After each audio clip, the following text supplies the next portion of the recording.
E aí, pessoal, tudo bem? Vamos lá para a nossa aula. Lembrando, o que virou lei no Estatuto da Pessoa com Deficiência? O que foi sancionado? Vamos só retomar a questão do Estatuto. A reclusão, eu tinha falado antes de uma pena por causa devido à discriminação. Agora eu digo, é a pena com a reclusão de até 3 anos para quem discriminar a pessoa com deficiência. Então, antigamente não tinha isso. Hoje, 3 anos. Redução de até 5 anos a quem negar ou não ofertar ou não permitir o emprego, trabalho ou promoção à pessoa em razão de sua deficiência. Então, a pena para quem discrimina, até 3 anos, a reclusão de até 5 anos, aquele que nega o emprego para a pessoa, e o auxílio da inclusão da pessoa com deficiência moderada ou grave, como eu falei, no mercado de trabalho. Então, isso, gente, é muito significativo, porque discriminar, a gente sempre soube que havia e que há discriminação. Só que agora, essa discriminação tem 2 sanções.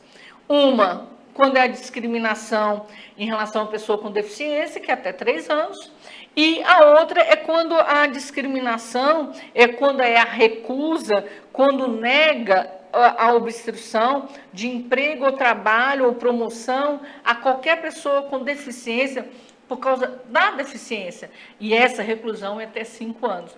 Que modificação, hein? Nossa Senhora! Isso é que modificou. Ao mesmo tempo, essas pessoas com deficiência, que está lá no Estatuto, que a gente conhece, a gente não tem ideia de como podem procurar o SUS quando necessitam de orientação, prevenção, cuidados ou assistência médica odontológica. Vocês sabiam disso? Que todas as pessoas com deficiências podem procurar o SUS? Aliás, minto. Qualquer pessoa pode procurar o SUS, qualquer uma. Mas essa pessoa com deficiência, ela tem ela tem direitos que são garantidos pelo Estatuto. Quais são os direitos? Quais são os direitos que são garantidos para ele?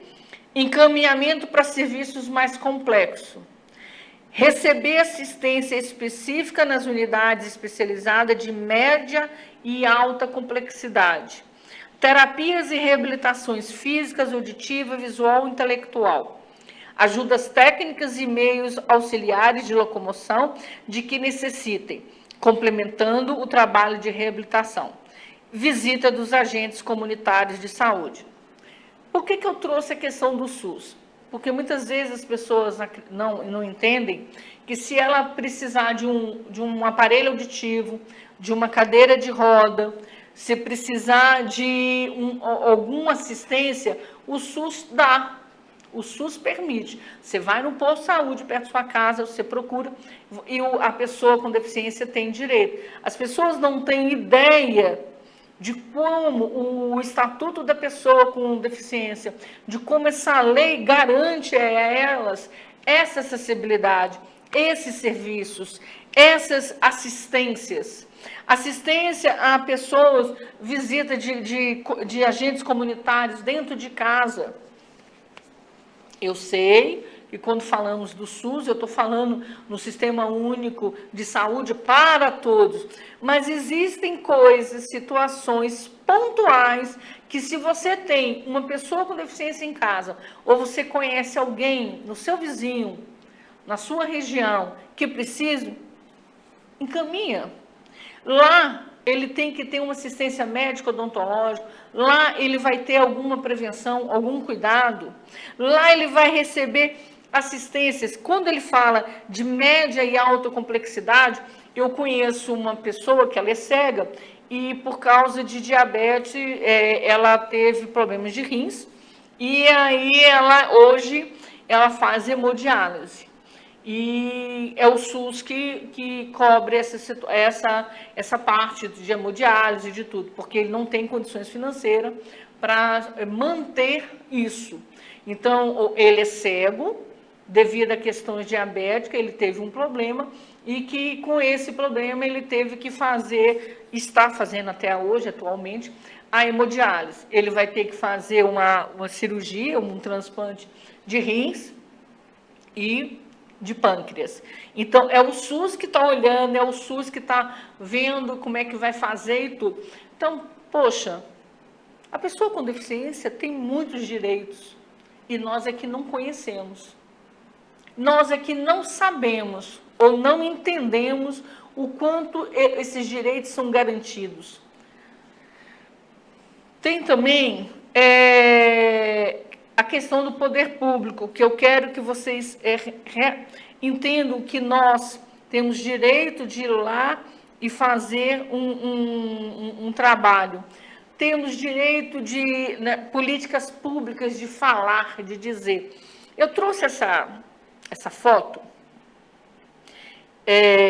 tirei a fonte, né, porque fica muito chato a gente mostrar em que local é isso, ou aonde está essa situação. Falamos o tempo todo de eliminar barreiras e de acessibilidades. Falamos o tempo todo na questão de promover e assegurar garantias. Falamos o tempo todo da efetividade plena de autonomia, independência, de formação de cidadão. E aí, numa cidade qualquer, o poder público faz isso. Ele coloca uma rampa inadequada e quando você desce com essa rampa e vira para o lado direito, tem escada. Não tem um piso tátil que possa dizer nada. Se a pessoa está vindo direto, que tem bengala ou uma cadeira de roda, ele não tem espaço aqui para passar desse lado direito. E o espaço aqui do lado esquerdo, ele também é pequeno. Se a pessoa de cadeira de roda ou cego continuar com a bengala andando, ele vai cair aqui, ó, na grama. Que acessibilidade é essa, pessoal? Mas não está na lei? Eu não entendi. Como é que permite ser construído um passeio, um local desse jeito? Olha a rampa. Não tem sinalização nenhuma dizendo que é a rampa, que tem escada, que não tem escada. Olha o poste que está ali no meio. Como é que você desce uma pequena... Primeiro que a inclinação da rampa está errada. Aí quando você desce na inclinação, aí você vira para a direita, é escada. Como é que a pessoa com cadeira de roda vai para esse passeio aqui? Olha, e se vocês perceberem, a entrada do passeio está aqui do seu lado esquerdo. Aqui é uma vala. Aqui é uma vala.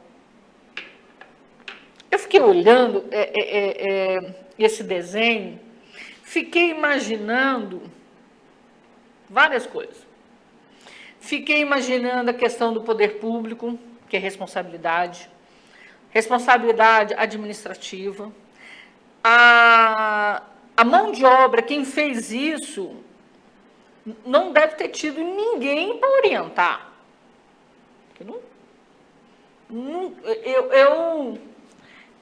Eu realmente me incomodei muito com essa foto, muito. E espero que vocês se sintam incomodados tanto quanto eu. Porque não tem acessibilidade, está lá na lei. Ainda fala que a responsabilidade civil, a responsabilidade pública é da prefeitura, é do Estado, é de qualquer pessoa, é de uma empresa. Onde está essa responsabilidade? Você pega uma rampa e coloca uma escada? Você pega um local e coloca um poste no meio?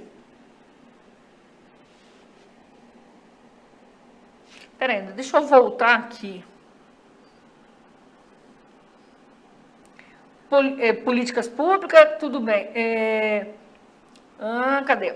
Acessibilidade e reforma das calçadas com responsabilidade do poder público. Está lá na lei, está no estatuto, está na LBI. E aí, de repente, eu vejo uma foto dessa. Não consegui entender. Eu não consegui entender o conjunto de pessoas que fizeram isso e não houve ninguém para falar está errado. Isso é inadmissível. Vocês já leram a lei, as normas, a norma técnica? A norma técnica para fazer isso? Isso é acessibilidade? Ele pensou, quem fez pensou que colocando essa rampa, colocando esses brancos, ele estava fazendo acessibilidade? Essa pessoa não sabe o que é acessibilidade. É por isso que o conceito de deficiência é aquele que fala que a pessoa, quando a gente percebe que a deficiência está no meio da sociedade, está no meio. Isso, para mim, é falta de acessibilidade. Isso aqui é uma barreira enorme, é uma barreira atitudinal, é uma barreira arquitetônica, é uma barreira pragmática. Isso invisibiliza as pessoas com deficiência. Eu fiquei muito chocada quando eu vi essa foto. Vamos lá, começando a fechar nossa aula. Finalizando agora e deixando para a próxima. Ou até logo, ou até outro dia. Quais são as inovações da LBI ou do Estatuto da Pessoa com Deficiência? O conceito de deficiência, não esqueçam. A pessoa com deficiência, ele sai da questão biológica, estática, para ser sujeito, ter autonomia, independência, ser cidadão. A criação do auxílio inclusão, que até então não existia. E isso é falado e garantido muitas vezes na questão do auxílio inclusão às pessoas com deficiência moderada ou grave, e não existia. A criação do cadastro de inclusão das pessoas com deficiência. Não fazemos ideia, ou não fazíamos ideia quantas pessoas são com deficiência na nossa cidade, no nosso estado, no nosso município, no vizinho ali, e agora existe um cadastro. O desenho universal como regra. Quais são os desenhos universais como regra? Vamos voltar aqui. Cadeira de roda, o símbolo, a pessoa com bengala, a surdez. A pessoa com cadeira de roda, a pessoa sem um braço, a cabeça, que é uma pessoa com um problema intelecto, desenvolvimento intelectual. A discriminação passa a ser crime, pena de reclusão, enquanto discriminação até 3 anos, e reclusão até 5 anos, quando se nega a pessoa a um trabalho ou um emprego. Criação do Instituto da Decisão apoiada no Código Civil, porque nós tivemos 2 Códigos Civis, lá de 1916 e 2002, e até então não existia nenhuma criação do Instituto de Decisão apoiada no Código. Aí passa a ter 10% das concessões de táxi para pessoa com deficiência. Outra coisa, toda pessoa com deficiência que usava cadeira de roda, usa cadeira de roda, não tinha como entrar no táxi. Aliás, tinha. Era carregada, colocada lá no banco, a cadeira de roda se fecha, colocava atrás. Se não fechava, a pessoa não podia ir. Então, hoje, já existe carros, táxi, que a pessoa pode entrar com a cadeira de roda.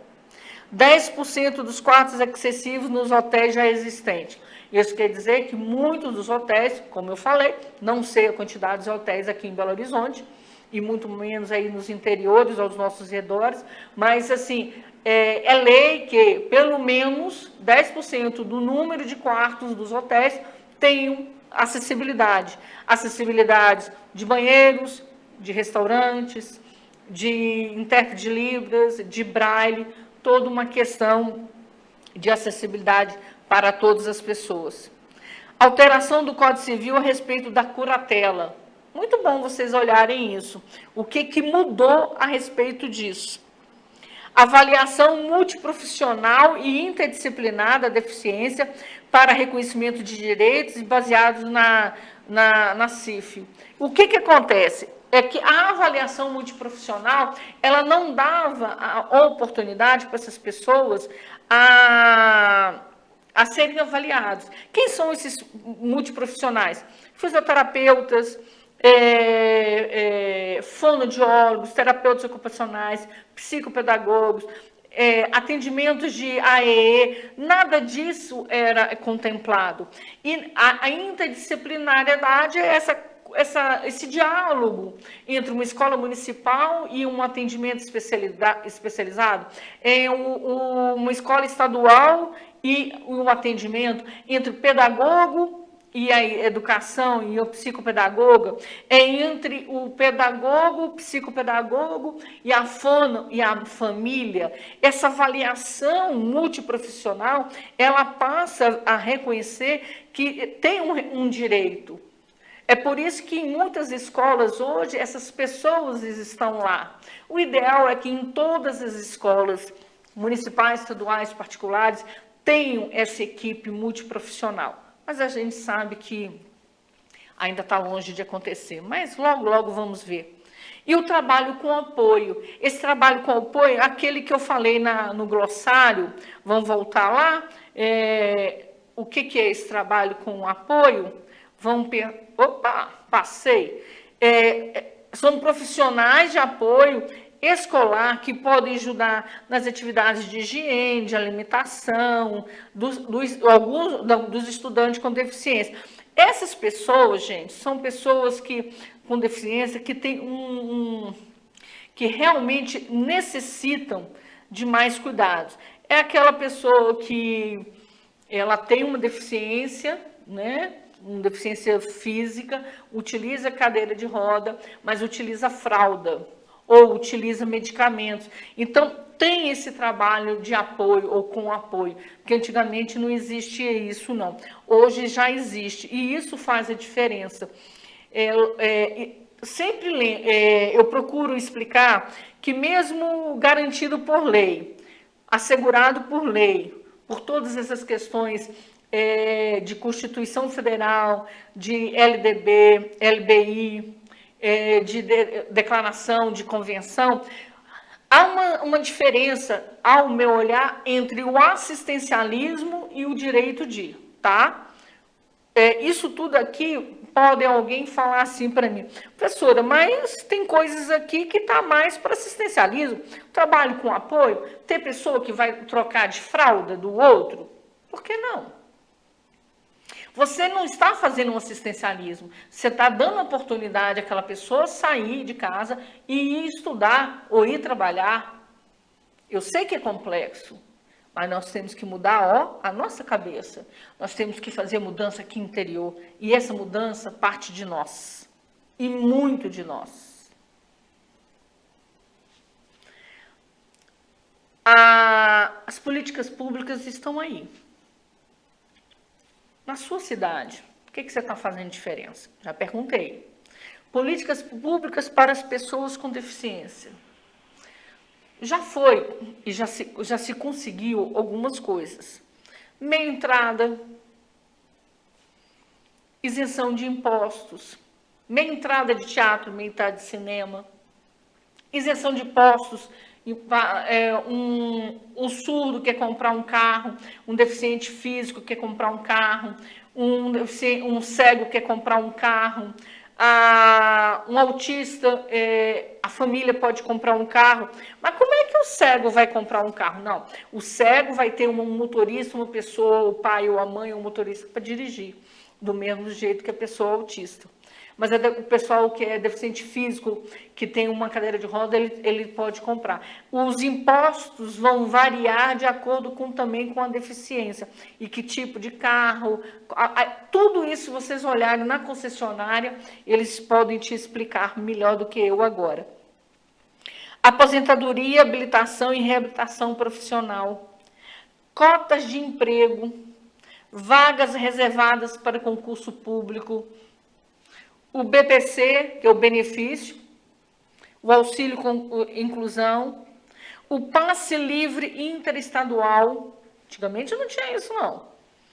Aprendiz com deficiência, antigamente também era só o aprendiz para qualquer pessoa, menos com deficiência, e reserva de unidades habitacionais. Então, eu só quero voltar aqui em alguns pontos para lembrar vocês. Quando o benefício, esse benefício continuado aí, esse benefício, ele é muito bom para aquelas pessoas que realmente não estão trabalhando, que não têm condições financeiras nenhuma de trabalhar, eles têm dependência, né? Porque para se ter esse benefício, um dos fatores é ter uma incapacidade de fazer algo, uma incapacidade de promover ou de ter a competência e habilidade para tal, por isso o benefício. O passe livre interestadual, eles queriam, muitos deles não têm essas condições financeiras, não trabalham ou vivem à custa de familiares e não tinham condições de viajar e tudo. Hoje eles têm. Eles entram, fazem um cadastro pelo site do governo e aí eles passam a ter a carteirinha do passe livre. A questão do aprendiz com deficiência, da mesma maneira, hoje eu pelo menos não vejo todos os dias a questão da Cruz Vermelha, desses aprendizes todos que iam e que começam a trabalhar, né, para ter um emprego, a sua primeira experiência, eles tinham direito, mas aí agora com a lei, a partir de 2015, existe também um aprendiz com deficiência. E as reservas de unidades habitacionais. Então, essas casas habitacionais passa também a ter uma reserva. Políticas públicas, gente, serve para isso, para que a gente vá lá, vote, diga e dê o direito para eles junto conosco. Eles tendo direito, nós também temos, porque amanhã pode ser nós que estamos na deficiência, ou nós que possamos ser o deficiente. E para finalizar a aula de hoje, eu trago a balança entre aquele que é o sujeito dito normal e a pessoa com cadeira de roda. E aí eu finalizo assim, é na diferença que somos iguais, somente. Nunca esqueçam, pessoal, é na diferença que somos iguais. Muito obrigado, até a próxima vez.